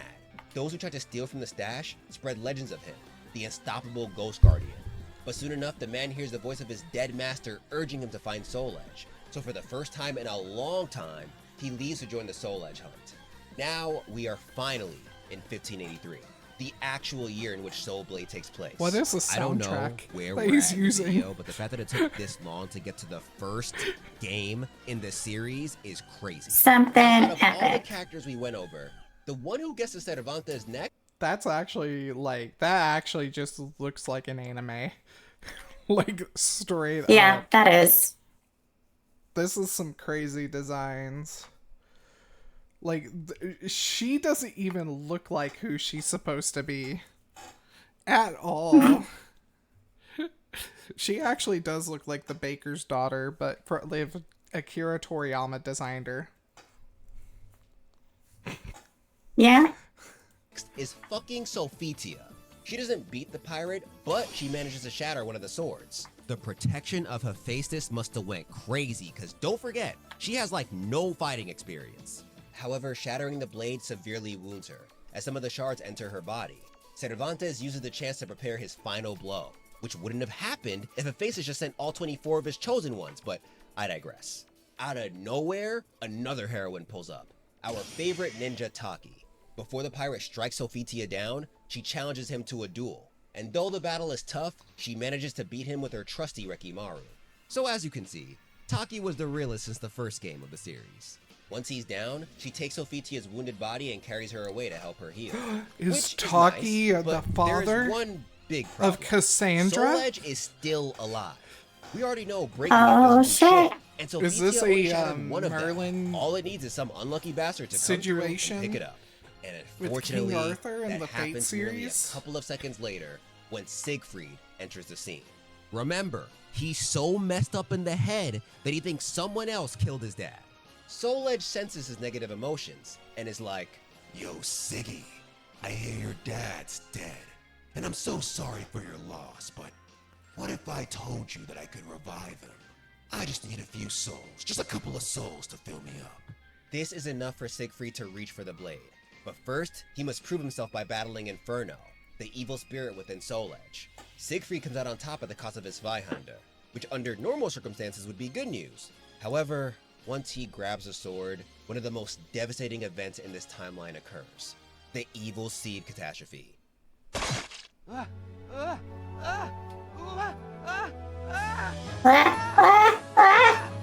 Sorry. The blade corrupts the night, officially giving birth to Nightmare. In the process, something... Damn. That's crazy, man. I can't believe, that was like, he was... when she keeps sucking after you've already blown your load. Alright, I'm head out. Because the evil seed I'm right. erupts from his body. It releases a wave of dark energy that travels across the world. And in the next chapter, we'll go into how this wave brings absolute chaos to the land. Okay, we're out of Soul Blade and getting into Soul Calibur territory. So let's begin by introducing all the newcomers. And to do that, we've got to go back to the Ling Shensu Temple. Before the events of the first game, this place was home to two exceptionally strong warriors, Chai Xiangfei and Kang Xiuqiang. The former comes from a family that takes immense pride in its strength. Imagine she trying studied to the art of the pronounce sword those within the temple, names. and was so good, she should have inherited the Krita Yuga. However, You should do it. she You was a should woman, and imagine. again, this is the 16th century. The Oh, temple is where no. she met Xu Qiang, who at the I time don't was in the believe running to in be the myself. successor of the Kali Yuga. However, that got ruined when the two fell in love. You ever listen to Bloodhound Gang? Rarely, but yeah. They have a song called Hell Yeah. Hell yeah.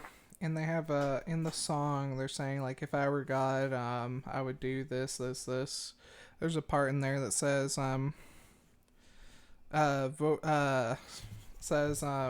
would I be a good Messiah with low self-esteem if I don't believe in myself? Is that blasphemy? Okay. Thou shalt not worship false Billy idols. If I were God, I would have Norwegian lesbians feeding me grapes. Thou shalt add the words of Flavor Flav to the Bible. Is forbidden. Worse yet, they had a whole child, which is even more. Are they good words to live by? Once the monks found I out, they believe drove so. the two I don't apart know. and took their kid. I actually don't think I've ever couldn't deal with listened to a that, Flavor so in Flav song. 1569, she left while she was pregnant with their second kid. Then Xu Qiang did something that may seem wild now, but low-key saves the world later. He stole Krita Yuga and secretly gave it to Xiangfei as a proof of his love. With it, she returned to her family and became a soldier for the Ming Empire. Eventually, she gave birth to her second daughter, whom she named Xianghua. Like her mother, Xianghua. she'd become a goddamn legend with the sword. But She looks like she's from Sailor Moon. She's a Sailor Scout. That's I want to say Sailor Venus. Is that one of the lesbians that was censored? Yeah, I think it's Venus and Uranus. Her mom passed when she was still young. She left her the Krita Yuga and told her to use the sword to carve out her own destiny. And just in case you guys didn't make the connection already, since Soul Calibur came from Soul Edge, it also has the ability to read its user's soul and then morph into the weapon that best suits them. So as Xianghua is carrying it, nobody even realizes it's the spirit sword. As for Xu Qiang, the temple traced the disappearance of Krita Yuga back to him, so they kicked him out. Before Xiang Fei died, he tried to reunite with her and their daughter. However, her family told him that she assumed he was still training hard at the temple. If she saw him like this, she'd just be disappointed. So he left. Back at the temple, Xianglen was being raised with an orphan child whom the monks had adopted, named Keelik. She was like an older sister to him. Over the years spent here, she mastered the sword, while Keelik mastered the rod. He grew to be a kind and compassionate expert in his craft, and eventually became the successor of the Kali Yuga. He mastered the rod. The successor of the Dvapara Yuga. Yes, Confused, he did. Keelik asked her why she didn't get the Krita Yuga. So she told him how her father stole the sword Well, if I over told 10 you years. in the future he became the Edge Master. I would not be surprised. First, you gotta master the rod before you become the Edge Master. Years ago. She discovered this when she was young, but learned that the temple had kept the theft a secret to maintain morale. Before they're able to discuss things more, though, the Evil Seed catastrophe happens. The two sense the wave of evil energy coming their way and grab their artifacts in preparation, but this does nothing. Everyone but Xianglen goes berserk. The only reason why she's safe is because her legendary mirror purifies evil. However, she can't bear to watch her brother mindlessly kill everyone here. So she gives him the mirror to snap him out of his rage. But in the process, she goes berserk. Now Keelik is forced to fight off the family he made here. Once he manages to escape the carnage, he's stopped by none other than his older sister. Even with the Kali Yuga in his hands, she's too powerful for him. So he locks the fuck in and basically goes Ultra Instinct to fight her off. Once he comes to, the first thing he sees is the staff impaling the heart of Xianglen.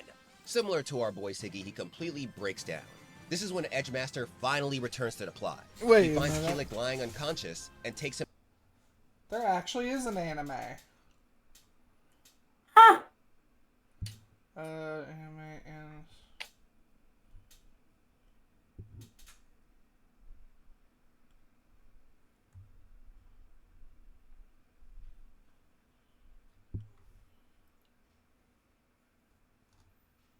See, it was what?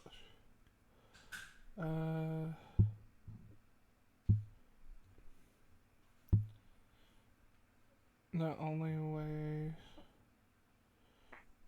Oh, never mind. I don't think there is. Never mind. I think it's just a bunch of people on Reddit talking.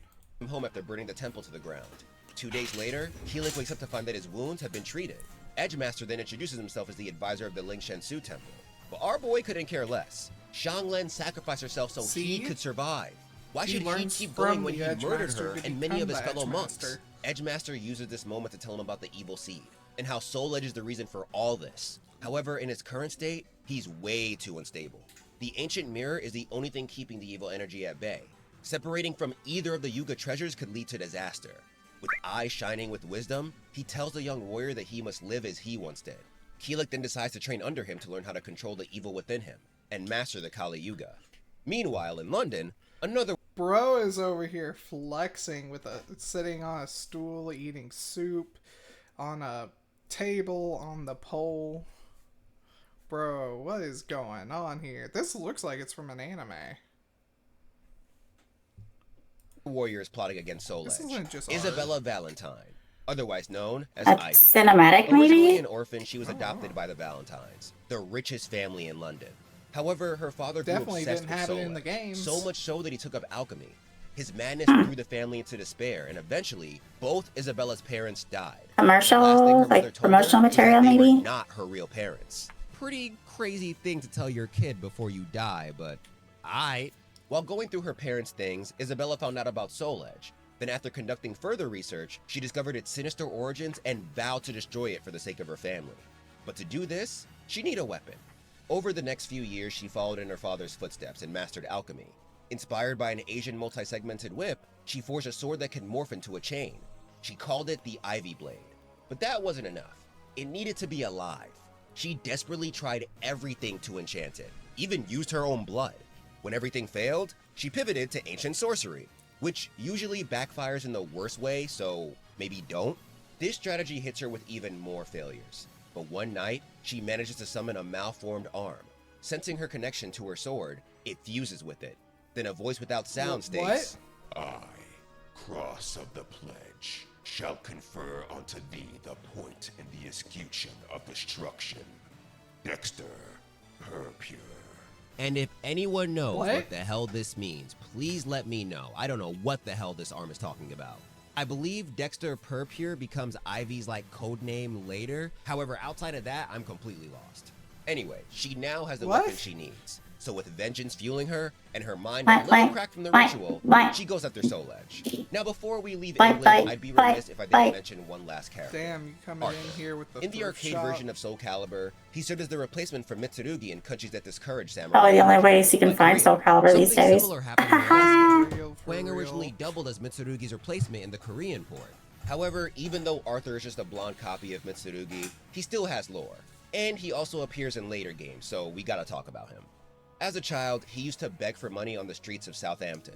By the age of 8, he started working on ships to make some real money. One voyage he was a part of brought him to Japan, where a merchant adopted him. The man taught him the ways of his people, and soon enough, Arthur was well versed in Japanese culture. He even forgot how to speak his native language. However, as a foreigner, he had a target on his back, so he learned to protect himself with a katana. Eventually, he found love and had a child, but the people of Japan still looked down on him. So one day, he decides to go find Soul Edge to prove himself to everyone here. Someone needs to tell these guys that unless you have the soul of a king, you are not doing what you want with Soul Edge. Too many people are trying to retrieve this sword like it's some regular thing, but not enough are discussing the possession part. Now let's talk about Figo Sestimus, the cult that worships Ares. See, Soul Edge garnered such a reputation that even the god of war wanted it. Crazy. In 1583, he orders the grand priest of the cult, Kunpetku, to seek it out. But the man ain't got hands like that, so instead he summons a golem blessed with the divine power of Ares. He names him Astaroth. He sends him off to find the blade, but he doesn't stop there. I love like how every time he's like Astaroth's brought, he's a new version of him that's only 8 years old. Damn. Yep, Astaroth's his baby. While working on Astaroth, this madman also started kidnapping warriors to turn them into lizard men. I don't know why it's lizard men exactly, but it's still fucked up. One of his victims was a man named Aeon Kalkos. And folks, this dude is basically Kratos. He was once a skilled warrior from Sparta, but then everything changed when Hephaestus chose him as one of his 24 warriors to destroy Soul Edge. Unlike Sophitia, he never found it. Instead, he got lost in a sandstorm, questioned why the gods abandoned him, then woke up in some village later. And before he got the chance to return to his search, the evil seed catastrophe happened. Hephaestus must have done his blessing wrong, because this man was getting pummeled by elves. The evil energy pushed him to go berserk and kill the whole village that saved him. Kunpetku heard rumors about this event and is impressed by the man's strength, so he kidnaps him and turns him into a lizard man with no memory of his past. The game actually refers to him as just Lizard Man, but to keep things simple, we'll just keep calling him by his real name. As for the last newcomer, folks, I saved the best for last. It's the nunchuck master himself. Before we continue here, so something that people some people don't understand is that there's two versions of the Lizard Man. There's Aeon,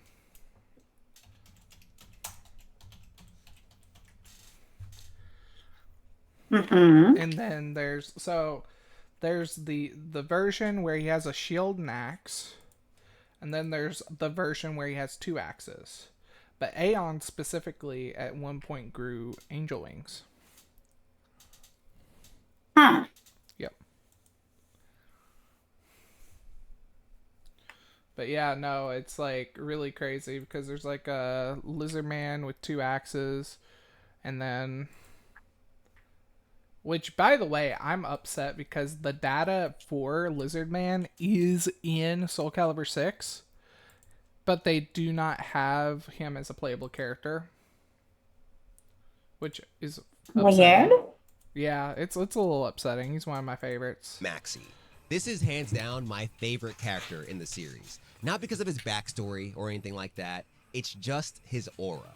First off, peep the fit. The top, clean. The pants, pristine. The hair? Oh, he's cosplaying Maxi. And don't even get me started on the Bruce Lee fit. 2, he I was like, bro. In almost all of Maxi's character art, he makes it his mission to be the coolest dude in the room. And 3, in a game full of fighters with big-ass swords, living blades, and shit like that, this man pulls up with nothing but his nunchucks and badass energy. I don't even think I cared about nunchucks till I played as him in Soul Calibur 2. Think about that. If I never played Maxi, Mikey wouldn't be my favorite Ninja Turtle. Crazy, bro. Crazy. Anyway, Maxi is from Japan. He used to sail the seas with his father when he was a child. Sometime after the Evil Seed incident, they actually run into Li Long. However, he now goes by Zhang Wu, the name of his old rival, since Fumon ninjas are still after him. Noticing his bladed nunchucks, Maxi challenges him to a duel and loses. But he feels enlightened, so he invites him to travel with them, allowing him to study his style along the way. Eventually, Li Long leaves the crew, and unfortunately, Maxi's father passes. Now Maxi runs the ship with his sworn brother Kiam and their crew. But we'll get back to them later. For now, let's go to the other characters to see what they're up to. After the Evil Seed catastrophe, the birth of Nightmare revived Cervantes. Some of Soul Edge's shards were lodged inside of him thanks to Sophitia. Nightmare's rise gave them enough power to bring him back. However, now he's just a husk of himself with no memories of his past. So he wanders the world until his memories come back to him. As for Nightmare, he goes on a rampage across all of Europe, leaving nothing but death and destruction. Then in 1585, Astaroth, Aeon, and Isabella join his ranks under the new team Schwarzstorm, which is German for Black Storm. The first two joined because Soul Edge is still weak from his battle with Sophitia, Taki, and technically Siegfried. They plan to help get it back into shape with more souls, then steal it. However, Ivy isn't even aware that Nightmare has a demonic sword. She just recognized that it was his arm that gave her Ivy Blade power. So following him is kind of like destiny for her, when in reality she's being played. Wild how she saw this guy carrying this big ass blade with veins and an eyeball and didn't immediately assume it was Soul Edge. Anyway, after Taki and Sophitia left Spain, they stop in Athens. There, Sophitia's sister, Cassandra, watches in horror as Taki takes the Soul Edge shards out of Sophitia. Once everything looks good, she leaves them. Later, Sophitia falls unconscious in the market and then hears a voice telling her about everyone dying because of Soul Edge. Sounds like a problem she should handle ASAP. But she ain't got time for that right now because the blacksmith Rothian is kind enough to carry her back home. And she thinks he's cute. They fall in love in like no time, then head to the Temple of Hephaestus to report that they're getting engaged. But the god is like, "Fuck your marriage. Did you not get my message about Soul Edge killing people again?" Worried for his fiancée, Rothian asks to go in her place. But he ain't one of God's warriors, so to make him useful, Hephaestus gives him some blessed iron so he can craft the perfect equipment for Sophitia. Once it's done, our girl sets off to save the day once more. As for Taki, she returns home with Soul Edge shards. She tries to fuse them with Rekimaru to give her blade more power, but that fails. So instead, her crazy ass decides to fuse them with Mekimaru, and it works! But the evil energy emitting from it is way too strong now.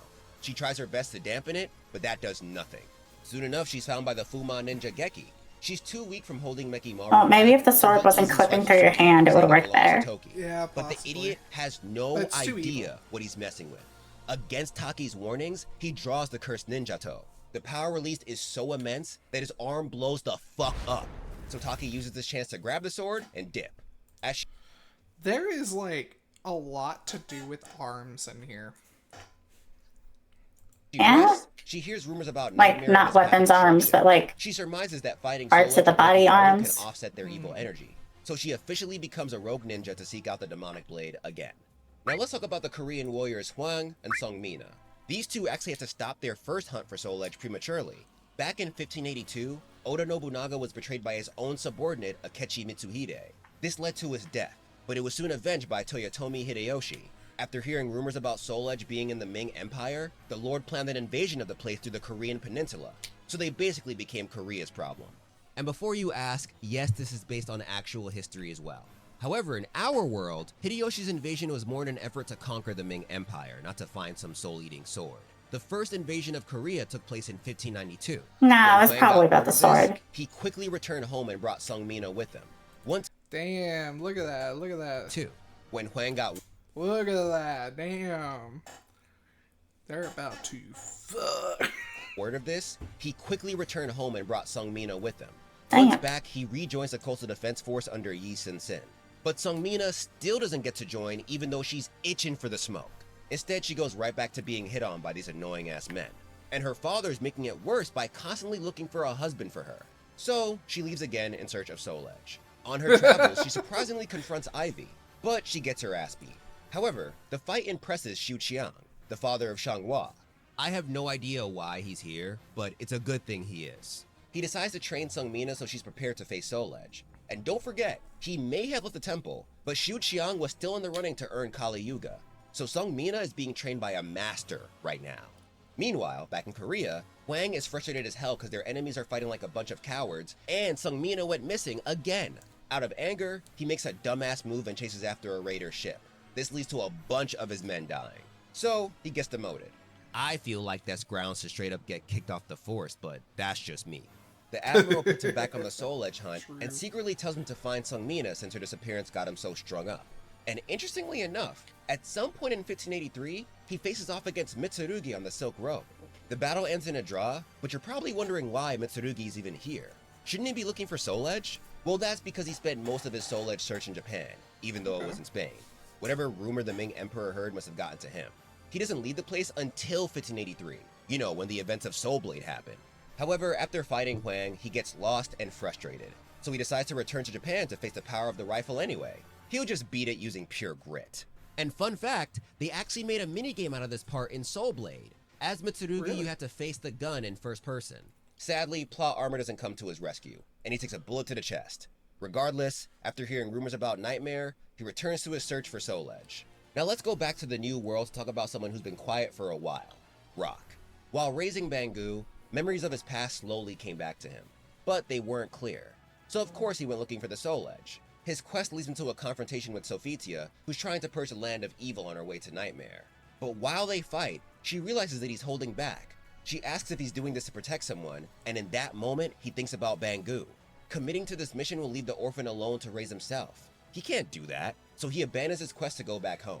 But it doesn't matter because once he reunites with the kid, an army of lizardmen led by Aeon kidnaps him for Kunpetsu. Not sure why he wanted the kid, but either way, Rock leaves the New World again to look for him. Somewhere else in Europe, Voldo returns to the Money Pit after failing to find Soul Edge the first time. But while he was gone, a storm flooded the place. And to make things worse, Ivy pulls up to try to rob him. Voldo fights her off, but after she escapes, the voice of Verci tells him that the lady smells like Soul Edge. So Voldo leaves the vault once again to find her. I can't help but feel bad for this dude, y'all. Like, he lost his mind, and now he's being haunted by the ghost of his boss. He'll probably never get true rest until he dies. However, now that we've covered what everyone's up to, let's move to 1586, the year when Soul Calibur actually takes place. Keelik's training with Edgemaster is over, and he now has a better hold on the evil energy within him. So he's sent on one final trial, head to the west to purify himself. Ergo, beat up Soul Edge. After he leaves, the Master re-enters the world to find the demonic blade as well. Around the same time, Xianghua, now a member of the Ming Emperor's Royal Guard, is sent to search for Soul Edge, because the man is pissed that no one has found it yet. However, before she leaves, her best friend Mei Mei asks her to find her brother Li Long and see if he's okay. Back to Keelik, he eventually arrives at a port in India where he meets the pirate Kiam. He tells him about his quest, and Kiam says that they're headed west too, so they're down to bring him along. He just needs to have a word with Maxie first, who's currently out partying. While they wait for him to return, Astaroth comes out of fucking nowhere and leads an ambush on the ship. The goat Maxie rushes in just in time to help, but once Astaroth keeps he's outmatched, he delivers a critical blow to Kiam and slaps the Devapara Yuga off Keelik. Our hero goes berserk again, and the golem uses this chance to escape. Thankfully, Maxie is a goddamn problem with them nunchucks, so he's able to hold him off until he can get the mirror back on him. But this is still a win for Astaroth. The battle killed everyone in the crew, and Kiam is knocking on death's door. With his last breath, he tells his brother about Keelik's quest and asks him to help. Maxie accepts, and together with his new ally, they head west. Xianghua joins them on the way, bringing the three treasures together for the first time in centuries. Elsewhere, the stage for the final battle is being set in Germany. Nightmare and his cohorts gather in Ostrheinsberg Castle, but Ivy's getting cold feet. She's watched Nightmare, Aeon, and Astaroth murder countless people, and knows they're plotting something evil, so she leaves the group, but she's stopped by Astaroth. She states that she'll no longer be part of their antics, and she plans on finding Soul Edge on her own. But the golem's like, Are you dumb? Nightmare's been carrying Soul Edge this whole time. This breaks something within her. If Nightmare is Soul Edge's wielder, then that means her Ivy Blade was made using its power. Gosh dang it. Ivy, what the fuck? How is this just a huge, like... She has been studying alchemy and ancient magic and shit. Ivy, what the fuck? Astaroth uses this moment to attack her, but before their fight can go on, he sends his Maxi, Kilik, and Xianghua raiding the castle. So he leaves her with a small army of golems to deal with. After taking them out, she's stopped by Taki of all people. The ninja confirms that her blade was indeed powered by Soul Edge, but she also reveals that her father is none other than Cervantes de Leon, the previous owner of Soul Edge. That's right, folks. Ivy is the baby that came from that one-night stand all the way back in 1558. With that, Taki leaves Homegirl to deliver this new info. Yep. Meanwhile, Astaroth confronts our three heroes before they get to Nightmare. But Maxi wants his revenge, so he holds the golem back while Xianghua and Kilik head for Nightmare. Of course, Maxi takes a W because he's fucking Maxi, but the battle leaves him in critical condition. And to make matters worse, Ares gets so pissed at his golem's loss that he commands the earth beneath Maxi to swallow him up. So power scalers, all that, you heard it here first. Maxi's so much of a problem, the God of War himself had to take care of him. Don't worry though, he's not dead. We'll talk about what happens to him in the next video. As for Kilik and Xianghua, the former confronts Nightmare, and even though the Azure Knight manages to shatter his Dvapara Yuga, Kilik keeps the evil in check to get the win. But upon his defeat, they're dragged into Astral Chaos to face Inferno. This realm serves as the home of the entity and the many souls he's eaten. Kilik is too tired to fight the Blade's true form, so it's up to Xianghua. This is when her mother's keepsake morphs into the spirit sword Soul Calibur. With it, she defeats Inferno, the shattering Soul Edge. But this low-key makes things worse because shards of the blade end up scattering all over the world. And to add on to the bad news, Homegirl had to leave her sword in order to help Kilik out of Astral Chaos. So now we have no Soul Calibur and Soul Edge is still alive. Weak, but alive. What does this mean for the world? What does this mean for the rest of the roster who are still searching for the blade? Find out all that and more in the next video where I plan to cover the plots of Soul Calibur 2 to 4. For now, that is merely the beginning of the Soul Calibur.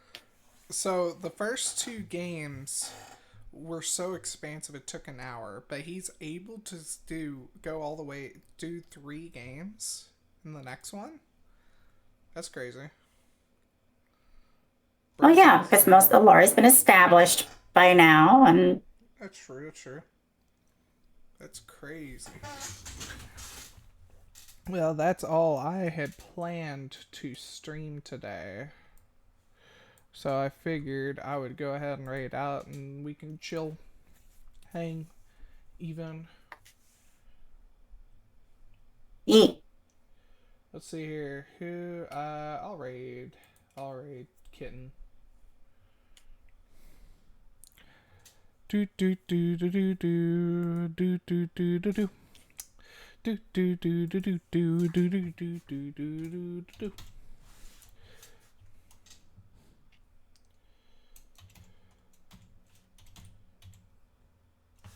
There she is. That's my homie.